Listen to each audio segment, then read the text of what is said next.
ఈరోజు రెసిపీ అదిరిపోయే బగారన్నం. సింపుల్గా కుక్కర్లో తయారు చేసాం చూడండి. ఇలా విడివిడిగా రావాలన్నమాట. బగారన్నం చేసేటప్పుడు ఎక్కువ మసాలా ఉండకూడదండి. ఇలా అక్కడక్కడ ఉంటేనే అదిరిపోతుంది అనమాట. సింపుల్గా చేసుకోబోయే రెసిపీ ఈరోజు ఏంటి అంటే బగారన్నం మటన్ కర్రీ. రండి ఫుల్ వీడియోలోకి వెళ్ళిపోదాం. వాసన అయితే అదిరిపోయింది.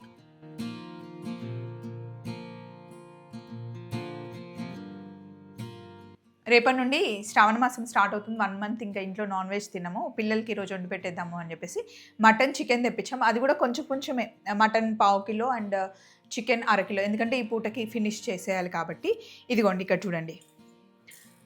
దీని నిండా నేను రైస్ వేస్తున్నాను బగారన్నం చేయడానికి. బగారన్నంకి ఎప్పుడు బాస్మతి రైస్ అవసరం లేదండి. మామూలుగా మనం వండుకునే సోనా మసూరి రైసే. ఇవైతే నేను ఎప్పుడు విజేత సూపర్ మార్కెట్ నుండి తెప్పిస్తా. జీరా రైస్ అని చెప్పేసి చాలా బాగా సన్నగా ఉంటుంది, బాగుంటుంది. దీన్ని ఫస్ట్ వాష్ చేసి పక్కన పెట్టేస్తే అన్నం వండేటప్పుడు ఎప్పుడైనా ఒక అరగంట ముందు బియ్యం కడిగి పెడితే మంచిగా అవుతుంది. మీరు కుక్కర్లో వండుతారా రెగ్యులర్గా గిన్నెలో? బియ్యం ఉంచుతావా? దీన్ని కడిగి పక్కన పెట్టేద్దాం. ఇలా వాటర్ పోసి పెట్టేద్దాం. బియ్యం నానుతూ ఉంటాయి. ఫస్ట్ మటన్ వేసిన తర్వాత బగారన్నంకి వేసేద్దాం. ఇది పొడుగా కట్ చేయరా రేణుక.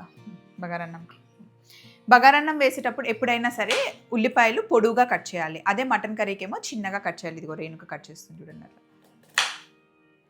నేను వీళ్ళందరికీ ఎన్నిసార్లు ట్రైనింగ్ ఇచ్చాను తెలుసా? పెద్ద నైఫ్తో ఇట్లా కట్ చేయండి, ఇట్లా కట్ చేయండి అంటే నా ముందు ఇట్లా ట్రై చేస్తారు. తర్వాత ఒక్కరు కూడా చేయరు, ఎష్యూ కూడా చేయదు. సో ఇది ప్రాబ్లం అన్నమాట. రండి పొయ్యి మీద వేసేద్దాం కూరని. సో పొయ్యి మీద గిన్నె పెట్టేసి ఇందులో నూనె వేసుకుందాం. ఇందులో కాస్త సాజీరా వేసుకోండి. ఉల్లిపాయలు వేసేయండి. ఒక పచ్చిమిర్చి కట్ చేసి వేసేద్దాం.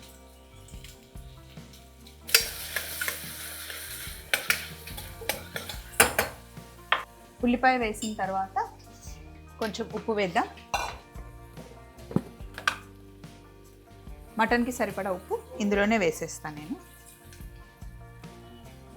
అలాగే ఫ్రెష్గా ఉన్న పుదీనా కొంచెం కడిగి ఇందులో వేద్దాం. ఈ వాటర్లోనే కొంచెం పుదీనా, కొంచెం కొత్తిమీర వేసేసాను. ఇది ఇందులో వేసేద్దాం.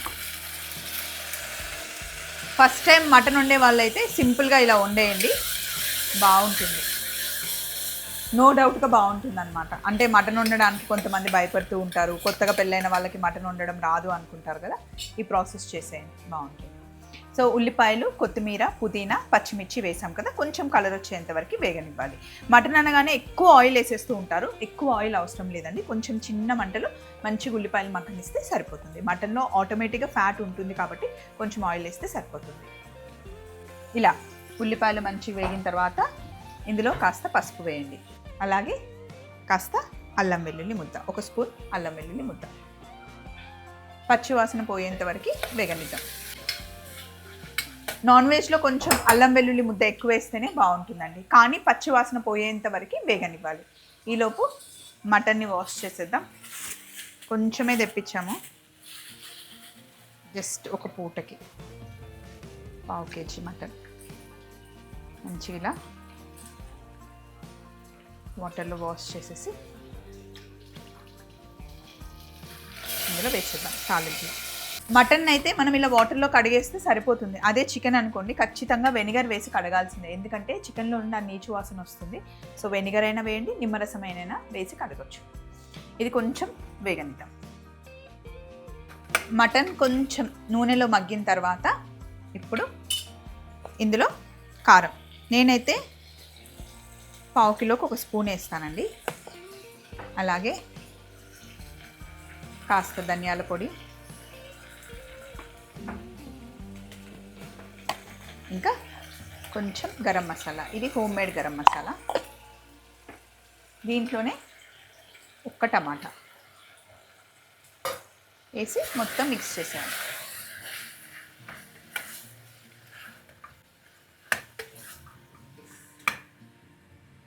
ఏంది నీ ముఖం? ఇలా మొత్తం మసాలాలను వేసి కాస్త ఒక 2 నిమిషాలు మగ్గిన తర్వాత మటన్ గ్రేవీ చేస్తున్నాం అనమాట బగారన్నం కాంబినేషన్తో. అందుకని కొంచెం కొబ్బరి గసాల పొడి వేస్తున్నాం. మా ఇంట్లో ఎప్పుడు కొబ్బరి గసాల పొడి ఉంటుంది. మటన్లో, చికెన్లో వేస్తే బాగుంటుంది. అలాగే కొద్దిగా నీళ్లు కూడా పోస్తున్నాం, అంటే గ్రేవీ కోసం వాటర్ వేస్తాం. లేదు మామూలుగా తినాలి అనుకుంటే కనుక ఇవన్నీ వేసేసి చిన్నగా మూత పెట్టేస్తే ఆటోమేటిక్గా వాటర్ వస్తాయి. ఇప్పుడు గ్రేవీ కోసం కొంచెం వాటర్ యాడ్ చేద్దాం. ఇందులో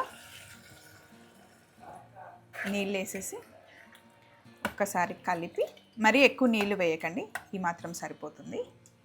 ఇప్పుడు మూత పెట్టేసి, ఈ కుక్కర్లో అయితే 3 విజిల్లు వస్తే మటన్ మంచిగా ఉడికిపోతుందండి. కొన్ని కుక్కర్స్ 4 విజిల్స్, కొన్ని కుక్కర్స్ 5 విజిల్స్ పెట్టాలి. మనం వాడే కుక్కర్ అయితే ద ఇండస్ వ్యాలీ, ఇది 3 విజిల్స్ అయితే సరిపోతుంది. 3 విజిల్స్ వస్తాయి. దీన్ని పక్కన పెట్టేసి ఇక్కడ మనం బగారన్నం కూడా పొయ్యి మీద వేసేద్దాం. బగారన్నం కూడా చిటికలో చేసేద్దాం. కుక్కర్ గిన్నె పెట్టేసి ఇందులో ఫస్ట్ కొంచెం నెయ్యి వేస్తున్నానండి. నెయ్యి వేసి కొద్దిగానే నూనె వేస్తున్నా, ఎందుకంటే నెయ్యి మాడకుండా ఉండడానికి, అంతే, కొంచెం సరిపోతుంది. ఈ వేడెక్కిన తర్వాత ఇదిగోండి యాలకులు, అనాస పువ్వు, జాపత్రి, లవంగాలు, సాజీరా, దాల్చిన చెక్క, మరాఠీ మొగ్గ అన్నీ ఇందులో వేసేద్దాం. అలాగే బిర్యానీ ఆకు. మసాలాలన్నీ కొంచెం వేగాలి. అప్పుడు ఇందులో ఉల్లిపాయలు, ఒక పచ్చిమిర్చి వేసి మంచిగా మిక్స్ చేసేద్దాం. బగారన్నం టేస్ట్ రావాలి అంటే బండ పువ్వు ఖచ్చితంగా ఉండాల్సిందే, దానితోనే ఆ ఫ్లేవర్. ముఖ్యంగా తెలంగాణ సైడ్ చేసే బగారన్నంలో అయితే ఖచ్చితంగా బండ పువ్వు ఉండాల్సిందే. ఇప్పుడు ఇందులో ఉప్పు వేసేద్దాం. బగారన్నంకి సరిపడా ఉప్పు ఇందులో వేసేద్దాం. ఉప్పు వేసి కొంచెం ఉల్లిపాయల్ని వేగనివ్వాలి. ఇందులో కొంచెం అల్లం వెల్లుల్లి పేస్ట్ వేయాలండి. బగారన్నంలో బండపువ్వు ఎంత ఇంపార్టెంటో అల్లం వెల్లుల్లి పేస్ట్ కూడా అంతే ముఖ్యం. ఇది వేస్తేనే ఫ్లేవర్ వస్తుందన్నమాట. అలాగే ముందుగానే కడిగి పెట్టుకున్న కొత్తిమీర, పుదీనా, ఫ్రెష్ పుదీనా కొత్తిమీర పడితేనే బగారన్నం ఫ్లేవర్ బాగుంటుందండి. అలాగే కాస్త కరివేపాకు కూడా వేసేద్దాం.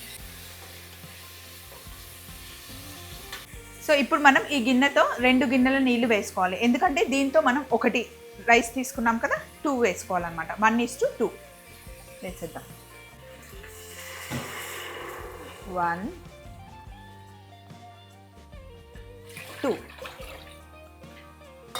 వేసి ఆ నీళ్లు వేడెక్కే లోపల ముందుగానే కడిగి పెట్టుకున్న రైస్లో వాటర్ తీసేద్దాం. మటన్ కూడా 3 విజిల్లు వచ్చేసాయి, స్టవ్ ఆఫ్ చేసేసాను. అలాగే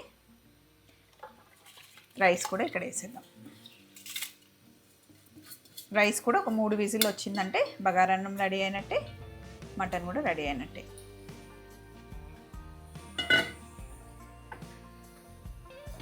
బగారన్నంలో మనకి ఉప్పు సరిపోయిందా లేదా ఎలా తెలియాలి అంటే, నీళ్ళు మీరు టేస్ట్ చూసినప్పుడు కొంచెం మనకి సాల్ట్ ఎక్కువగానే ఉండాలి. సముద్రం నీళ్ళు తాగినప్పుడు మనకి ఆ ఉప్పు టేస్ట్ ఎలా తగులుతుందో ఆ వాటర్లో టేస్ట్ ఎలా తగిలితే కనుక ఉప్పు పర్ఫెక్ట్గా సరిపోయినట్టు.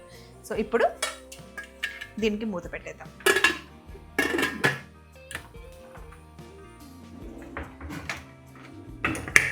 ఇక్కడ కూడా ఇంకో 3 విజిల్లు వచ్చేస్తే 2 రెడీ అయినట్టే. రైస్ కుక్ అయిన తర్వాత స్టవ్ ఆఫ్ చేసుకుంటే సరిపోతుంది. బట్ మటన్ ఉడికిన తర్వాత స్టవ్ ఆఫ్ చేశాక మళ్ళీ మూత తీసి ఒక 2 నిమిషాలు పొయ్యి మీద పెడితేనే మటన్ కర్రీ టేస్ట్గా ఉంటుంది. సో ఇది విజిల్స్ వచ్చే లోపల అందులో ఉన్న ప్రెషర్ కూడా పోతుంది. మటన్లో కుక్కర్ ప్రెషర్ పోయింది, ఇదిగోండి. సో మళ్ళీ స్టవ్ ఆన్ చేయాలి.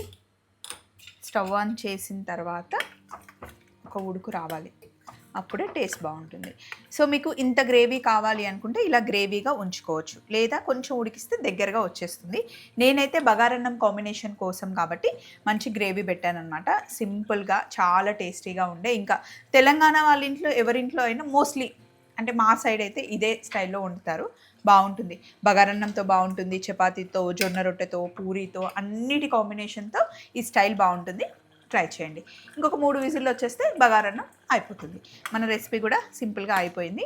ఈరోజు ఫుల్గా తినేసి ఇంకా రేపటి నుండి మళ్ళీ ఒక నెల రోజులు నో నాన్ వెజ్. చలో మరి మళ్ళీ ఇంకొక రెసిపీతో కలుసుకుందాం. బాయ్.